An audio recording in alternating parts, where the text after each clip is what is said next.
Hey there, river friends. Richard Moncure, river steward for the Friends of the Rappahannock. And today we're walking the shorelines of Lancaster Creek here in Richmond County. To kick off our Shedding House 101 series, we're going to talk about the importance of habitat for molting blue crabs, or as we say at the Shedding House, crabs that are shedding their sloughs. I wanted to share with you some of the things I'm seeing on my river walk this morning.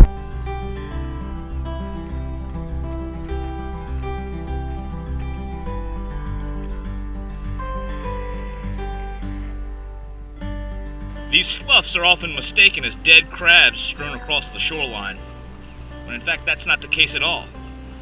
They're an indication of growing crabs, and they're really only the hard shell or exoskeleton that's been left behind.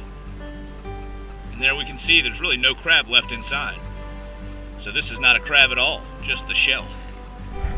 This is probably one of the first sheds of the season, just after the recent full moon that we had. Blue crabs molt or shed their slough by the phases of the moon. These smaller crabs tend to shed earlier and more often than the larger crabs. But these smaller crabs are a good indication, a nice alarm to watermen, that it's time to get things ready to go in the shedding house because the larger, more market-sized crabs are coming. So the blue crab that was in this shell has now grown about a third in size and is now hiding somewhere probably along this shoreline in this wetland habitat where it's going through a very vulnerable phase of its life. Truly, really, everything from the blue herons to humans see softshell crabs as a delicacy.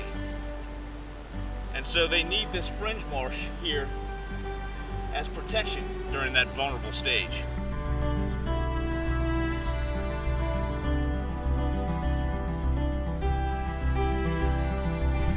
This is a sure sign of spring. A softshell crab has come from this slough. It used this wetland vegetation here for some good habitat protection.